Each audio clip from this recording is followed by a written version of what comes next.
Hey guys, welcome back for another episode of Not the Girl Next Door. I'm your host, Meg Reynolds, and I want to continue a bit of a conversation I started with y'all last week about mental health, my anxiety, my struggle with anxious attachment.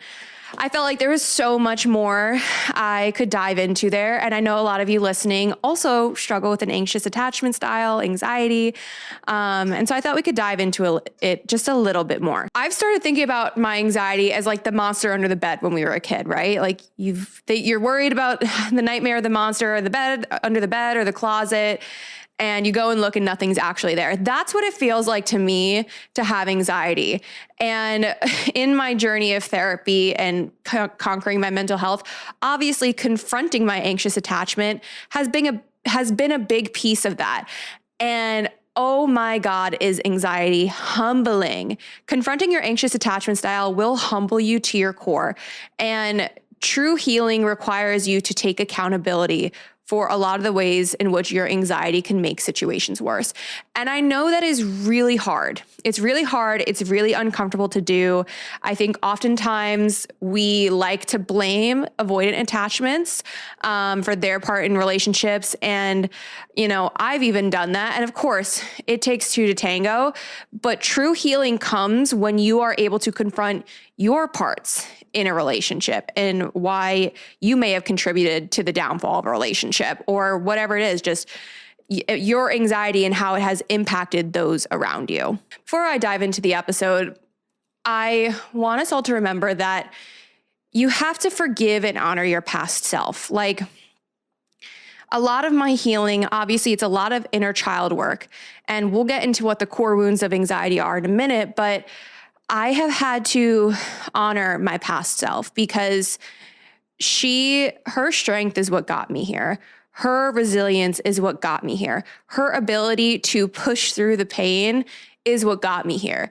And yes, there were a million times I wanted to just give up. And over the years, there's been a lot of things that I've struggled with, but I have to honor my younger self for her strength and be proud of her. And I have to forgive her too. I have to forgive her.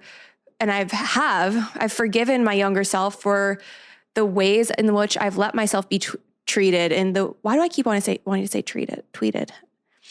I've forgiven my younger self for the ways I allowed myself to be treated, and forgiven her for the behaviors I put up with, not just from romantic relationships, but friends as well. The ways in which I've been a people pleaser and a doormat, and all of the times that I just gave my energy to people who didn't deserve me. I've had to forgive her for, because at the end of the day, I can't be mad at a younger version of myself who didn't know any better. I didn't have the coping skills I do now. I didn't have the tools to conquer anxiety that I do now. I didn't have the support that I do now. I didn't have what I needed to deal with those things back then. And granted, I'm only able to deal with the things of today because of the strength of my younger self. So just as I've had to honor and forgive my younger self, I would encourage you to honor and forgive your younger self as well, because I guarantee you there's just such a peace in your heart when you are able to forgive yourself again. And I truly think that goes a long way in not just healing your anxious attachment, but building trust with yourself again, being able to trust your decision-making again. Because I think if you live in fear of making past mistakes and you're holding that resentment for yourself and that self-loathing and self-hatred, you're not going to make any progress. And I think that was the biggest thing holding me back from my healing for the longest time, was this resentment I had for myself of the ways in which I let myself be treated. And all the times I kept going back to people, especially my ex. Like, there is such a peace that you find when you truly forgive yourself. And I would just encourage you guys to work on that first and foremost. So what is even anxious attachment? I have talked about the book Attached on here time and time again. If you haven't read it yet, I would truly encourage you to go look at it, not just look at it, but read it.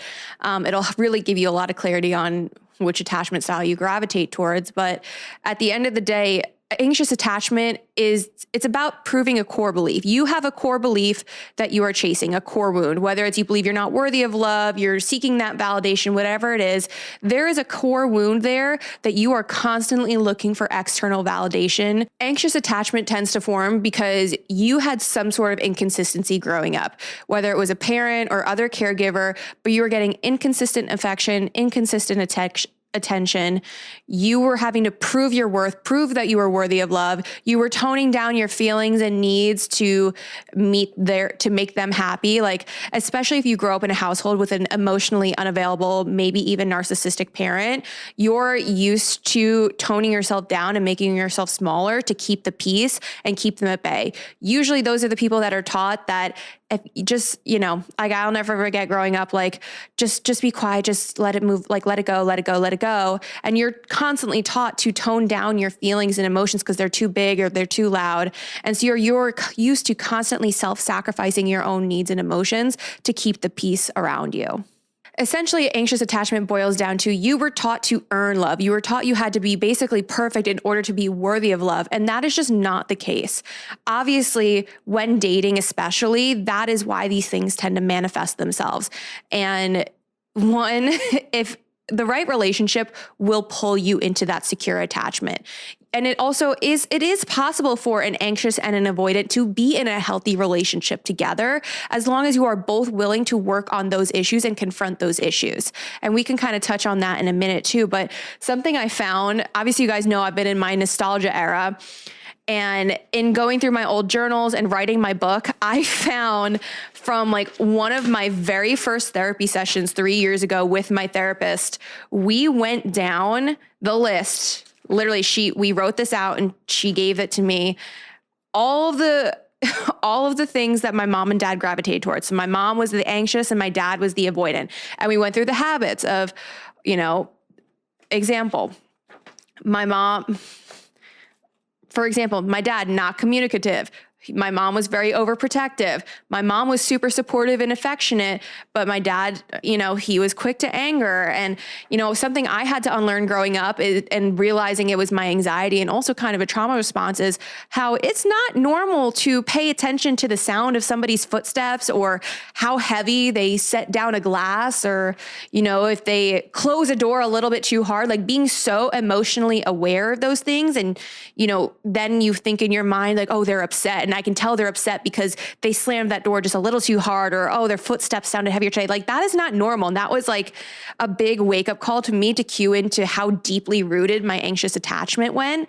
I always thought I was just really good at understanding people. Nope, babes, that was some trauma. But so we went through my parents' relationship, and then over here, we kind of went through all of my relationships I've had with men over the years, like going back to high school. And it's always avoidant, anxious avoidant was the last one. That's a fucking double whammy. But it's crazy to look at the ways in which my childhood affected my relationships growing up. And so you don't need a therapist to do this. You absolutely can kind of go through this yourself of what characteristics define your mom and dad and whether they were anxious or avoidant, and then going through the characteristics of all the important, significant relationships you've had in your life. And it's crazy to see how the pattern repeats itself. And I mentioned this last week, how the patterns are going to repeat. You're going to keep dating the same type of person or attracting the same type of people until you confront these core wounds and core beliefs about yourself. And let this list show you that that is absolutely true. And I just thought I had to share that because it's just, one, freaking hilarious. I can't believe I've kept this for nearly 3 years. But two, it's really eye-opening to see. And it honestly, I think, helped me kind of realize where I needed to start with working on myself, right? Because at the end of the day, as much as it is so easy to blame my ex for all the shitty things that he did to me, if it wasn't going to be him, it was going to be somebody else who treated me that way because of my anxious attachment, because of what I thought about myself, because of how I felt about myself. And I know I have said that in multiple episodes and you guys are probably sick of hearing it, but it's so true. And looking at not just romantic relationships in my life, but friendships too. The amount of friendships that I fought for no fucking reason other than I was trying to prove I was worthy of being chosen, that I was a good friend, that I was just, I was wanted because of these core beliefs I had about myself is absolutely insane. So this is the part that you guys are not going to like. And it's confronting yourself about your anxious attachment. All right. The mental load that we as anxious attachers tend to take on, sometimes we are inflicting our own pain. I hate to say it, but we really fucking are.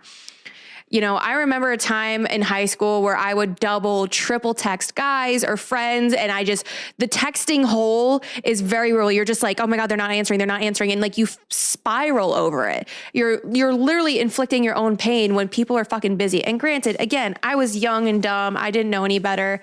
But I remember doing that where I felt like I would feel this like just frozen in time if somebody did not text me back right away, because I would text them back right away. And I would be like, I don't understand. I'm answering right away. Why aren't you answering right away? That's fucking dumb. Okay. So first and foremost, when confronting our anxiety and our anxious attachment, you have to ask yourself, what do I know as a fact versus what am I assuming? Because you know what they say about assuming things? It makes an ass out of you and me. That is one I have heard time and time again growing up. So if you're trying to figure out if this is your anxiety versus just, your gut is telling you something, you have to look at what do you actually know in this situation? What do you have hard proof of versus what is just a feeling? What are you assuming? Now, granted, you may not have all the facts, but if you are noticing a shift in somebody's behavior, if you're noticing a shift in how somebody is treating you, acknowledge it, but don't let yourself spiral over it. Meg, that's so much easier said than done. Wow, why didn't I think of that? I get it. It's hard. But this is where being able to communicate from a logical standpoint is going to come into play. With anxious attachment, obviously, we tend to be highly emotional people. And I love that about myself. I pride myself on wearing my heart on my sleeve and being an open book. But that tends to get me heartbroken a lot. And it tends to get me to share too much. So being able to communicate with somebody from a place of, like Sabrina Zohar always says, communicate from a place of curiosity, not defensiveness and attacking, is going to go a long way. Say what you've noticed, ask the question, am I picking up on this right? And move forward from there. And the key with anxious attachment, and time and time again, I've seen this, is we self-abandon. We will sit there and acknowledge all day long that this person is pulled away, that I don't like how they're treating me, that my needs aren't being met, but I'm trying so hard to meet their needs. And I hate to say it too, sometimes guys, you anxious attachers, I've done it too, we're smothering. We can be really smothering and overwhelming people, especially to avoidance. And that's where you get that push-pull dynamic coming into play. It is so easy to want to give all of your love to somebody else, and you're wanting to constantly check in, constantly, do things for them and be there for them. Sometimes you just got to let them be their own person, and somebody may not know how to communicate that to you. Again, that's their own work to do, but not everyone wants to be loved the way anxious attachers want to be loved. And so this is where being able to communicate your needs and ask what your partner needs is really important. And when they tell you what they need, you fucking listen. You listen. If they ask you for space, give them their space. If they need you to text them, if they're not big on texting, find a common ground that works for you both. Like, communication is so important for anxious attachers. And we can touch on that more in a second too. Something that is really helpful in stopping the anxiety spiral is literally just dumping your thoughts onto paper. And it sounds silly, but writing down what do you know for a fact versus the biggest piece, the biggest thing that's helped me in controlling my anxiety is recognizing when I have control over something, right? We as anxious attachers, we love a sense of control over a situation. So a great exercise to stop the anxiety spiral is draw a circle on a piece of paper, right? When you're stressed out, when you're feeling anxious about a situation, put inside the circle, what is in your immediate control? What are the actual things you can take action on in that moment? Everything else goes on the outside of the circle. And it's crazy how much you will realize how much of your stress and worry is coming from the things that other people think about you, the way that they treat you, all these things that are not within your control and do not say anything about your worth. Because remember, your worth is not determined by the way somebody else perceives you, by the way they treat you. Like, those things don't actually determine your worth. They'll show you what somebody thinks of you, and you should absolutely pay attention to that, but don't let it control you. It is not going to, at the end of the day, it doesn't say anything about you. At the end of the day, when it comes to dating, yes, you deserve princess treatment. I want princess treatment too, but you're not a Disney princess. Nobody is coming to save you from your anxious attachment. You have to do that hard work yourself. And it is Easier said than done. I know that, but there are certain things that you absolutely can do in the immediate, even without therapy. And first and foremost, look at the things that you are tolerating in dating and friendships. There are a couple things that I no longer tolerate, especially in dating, that have gone a long way in not just healing my attachment, but also I recognize how much they triggered my anxious attachment. First and foremost is inconsistency. Are they being intentional with the way they make plans with you? Are they, even if it's 3 weeks down the line, are they intentional with their time? Are they intentional about pursuing you? If they are not, goodbye. Because again, it doesn't mean that they don't like you. It doesn't mean that they're not interested in you. You're just not a priority for them right now. And that's okay. But this kind of goes into the next thing I'm going to say is if somebody tells you, oh, I'm not ready for a relationship, that's not a challenge or an invitation to try and prove your worth. You fucking believe them. And if you want a relationship, you walk away. Because at the end of the day, you are saying to them, like, if you're going to sit there and try and prove your worth to this person and try and get them to want to date you, you're going to keep self-abandoning and you're going to keep causing your anxiety to spiral. And you'll probably push that person away even more. At the end of the day, if somebody is sitting there being like, yeah, I really like you, but I'm just not ready for a relationship. Oh my God. Or the amount of times I put up with that from a guy and all it got me was burnt and anxious. Insane, because I kept self-abandoning and being like, well, maybe if I just support him, or like, oh, we had a really good conversation. He really opened up to me. Like, maybe that means something. Maybe it is going to go somewhere. No, babe. No, it's not. At the end of the day, it goes along the lines of the same thing of the you deserve better conversation. It's they know what work they would have to do to be a good partner to you, and they're not willing to do it. Your person is going to want to be with you. Your person is going to want to pursue you intentionally. So walk away from those kinds of people. Another thing I no longer tolerate in dating is inconsistent communication. That kind of goes in hand with the inconsistency piece, but communication in general is so important for anxious attachers. I need to know, like, I don't need to talk to you all day, every day. I don't even need to text you every other day, but communicate with me about your communication styles. Communicate with me about what you like. If I tend to, prime example, if I'm talking to a guy and I know I'm going to be off my phone all day because I'm at a shoot, I just send a text. Hey, by the way, I've got an all day shoot, probably won't be on my phone that much. And if that's something you need and want from a partner, communicate that. And if they're not willing to meet that need, you have to ask yourself if you still want to be in that relationship. Because at the end of the day, it's a give and take. It is a give and take in relationships. You have to be a little bit self-sufficient and still have your own identity, but you also need to have a partner that's going to be willing to meet you halfway.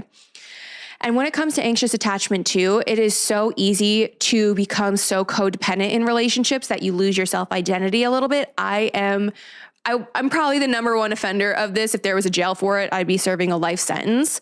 But never again do I want to never again do I want to lose myself in a relationship. One, because I've worked so hard on myself and I'm so happy with who I am now. But two, I think the healthiest relationships, there's 3 people in it. It's you, your partner, and then you and your partner. That's my personal opinion about relationships, is that there should be 3 people in it. You should not have to sacrifice who you are to make your relationship work. And time again, we as anxious attachers, we tend to do that. We tend to do a lot of self-abandoning and self-sacrificing. Another thing I no longer tolerate in not just romantic relationships, but friendships in general, is taking on the mental load. And you see this conversation talked about a lot in marriage, and how, it tends to be the women who take on the mental load in the marriage. And what that can look like in a friendship or a relationship is constantly being the person somebody else comes to with their problems, right? If you're the friend that everybody comes to for advice or comes to when they need something, it feels good, right? As an anxious attacher, that makes us feel really fucking good. We're like, yes, I'm wanted, I'm valued, I'm needed. Oh, that feels so good and validating. It's like, wow, I'm worthy of love. Look at all these people who need me. But then who of those people are there when you need them? So being so cognizant of who you are investing your time and energy in as an anxious attacher is gonna go a long way in healing that anxiety. Especially if you're dealing with people who are avoidant and who avoid their own feelings and issues. How can they take on your issues and be there for you with your issues if they're running from their own? They can't. Simple as that. I'm not saying don't be friends with people who are anxious, who are avoidance. And I'm not saying that at all, but just pay attention to the people who run from conflict, run from their own feelings, like who don't face their own issues, because if they can't handle their own shit, they're not going to be able to handle yours at all. Would you rather be building the life you want or excusing the one you don't? When you're an anxious attacher, it is so easy to feel paralyzed, not just in relationships, but in life in general. It is so easy to not want to rock the boat and play it safe, and you don't want to make any crazy changes. And that's why we as anxious attachers will excuse away bad behavior time and time again, because it's easier than confronting the issues and then having to confront our core beliefs about ourselves. Because at the end of the day, anxious attachment is a core wound. It's a core belief about yourself, about what kind of love you deserve. And that question of would you rather will tell you, how you answer it will tell you a lot about yourself. Because at the end of the day, when it comes to anxious attachment too, something we have to remember is not making a choice is still a choice. Not choosing to take actions, whether that's ending that long-term relationship that you know isn't right for you, or taking that job in a new city that you know you'll be happier in. Not making any of those choices and choosing to stay where you're at is still a choice. And it is still saying something about the kind of love and life you think you deserve. You should not be afraid to chase the life and chase the love you want, because you are worthy of it. You have to build the life that you have always been dreaming of, because at the end of the day, you're going to be the only person standing in the way of those dreams. Healing your anxious attachment will always feel so uncomfortable. It will humble you time and time again, especially as you start to take accountability for your actions in a relationship and you confront those wounds about yourself. You are going to feel so humbled, probably a little bit embarrassed, if we're being so for real. I know I was. You're going to look at your past behavior and want to cringe. You're going to want to crawl inside of a hole, but you have to keep pushing through, because on the other side of that secondhand embarrassment for yourself is peace. There is such a peace in my heart currently, and with certain situations in my life that I'm dealing with that normally would have sent my anxious attachment into overdrive.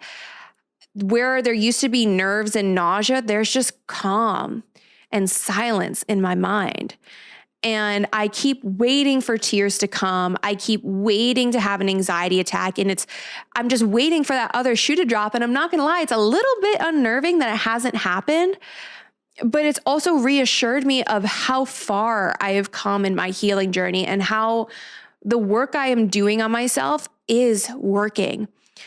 It is possible to heal your anxious attachment. It is possible to do the work. It is possible to confront your anxiety head on. You have to be willing to put in the work though. Like I've said, it has taken me years to get to this point. Okay. This was not an overnight thing. This wasn't a 6-month thing.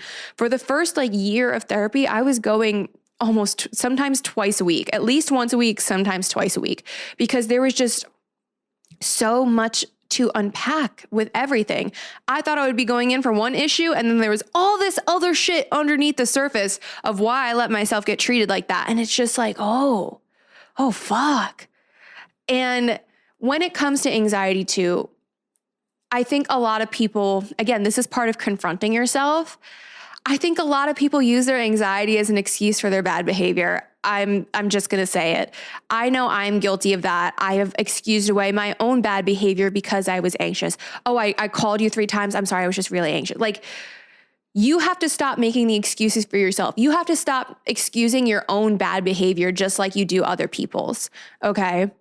And you can sit there and try and justify it all day long. And you probably do have valid feelings. Absolutely. But it doesn't mean you handled a situation right. I always say it's not what you say, it's how you say it. It's not how you feel about a situation. It's how you act on those feelings. Okay.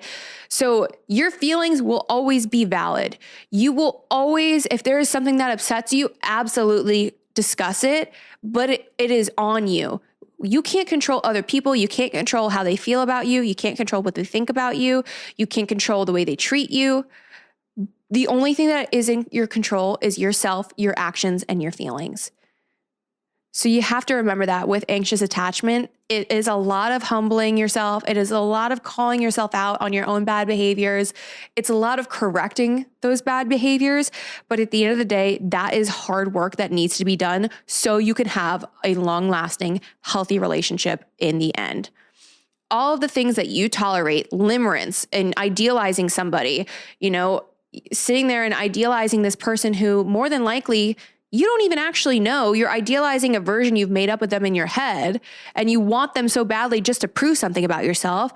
Tolerating behavior like that, tolerating breadcrumbing, tolerating, inconsistent communication, all those things that are heightening your anxiety, you have to confront that because you are allowing that behavior because of some core wound that you haven't healed. So while yes, they suck, you suck a little bit too. I'm sorry to say it. But I've had to confront that belief in myself. And now I want you guys to do it too. Because at the end of the day, like I said, nobody is coming to save you. Nobody can heal your anxious attachment style other than you. Whew. That was a long-winded anxiety rant. I'm very glad I got that off my chest. I hope you guys don't feel too attacked and hate me after this episode. But if you are still listening, I want to end with a positive note that it is not your fault that you have anxious attachment. It is not your fault that you were raised in a household or an environment that caused you those wounds. The only thing that is in your control now is healing it. And at the end of the day, you can use your past as a way to explain why you are a certain way and explain how you feel certain ways, but it's on you still to take charge of it. Your past doesn't define you. It's just a piece of who you are. And your past doesn't define you. The things you've been through don't define you. Use those things as motivation to become the best version of yourself and heal yourself. So this way you don't inflict the same wounds onto somebody else. That is the most important thing about anxious attachment is you never want somebody else to feel the same way you did. So do that work now to save not just your future self, but be a good partner to your future person. Because at the end of the day too, I know for me, as much work as I've done in therapy on myself, I know when I get into a relationship next, I'm probably going to be triggered on certain things. I know that there are going to be ways in which my anxious attachment, there may be new triggers I discover. That'll be really fucking fun. But doing the work now will allow me to choose a better partner who will be patient and kind and understanding and communicate with me and help me work through those triggers. That is all I can say. But at the end of the day, you are not your anxiety. Do not let it control you. Do not let it conquer you. Don't let it define you because it doesn't and it shouldn't. And if you are still here and listening, that is pretty much all I've got for you guys for this week of Not the Girl Next Door. If I haven't pissed you off crazy by calling you out, make sure you leave us a 5-star review wherever you are listening. Please, please, please subscribe to the YouTube channel. It would mean so much to help us grow in that area. Also, you can find us on Instagram at Not the Girl Next Door Podcast. Make sure you follow us there. And I would love to hear what you guys' thoughts are on this episode. If you need advice on a situation that's making you incredibly anxious, the podcast DMs are always open and I am happy to give advice where needed. But yeah, that's all I got for you guys this week, and I will see you soon for another episode. Bye for now. Slay.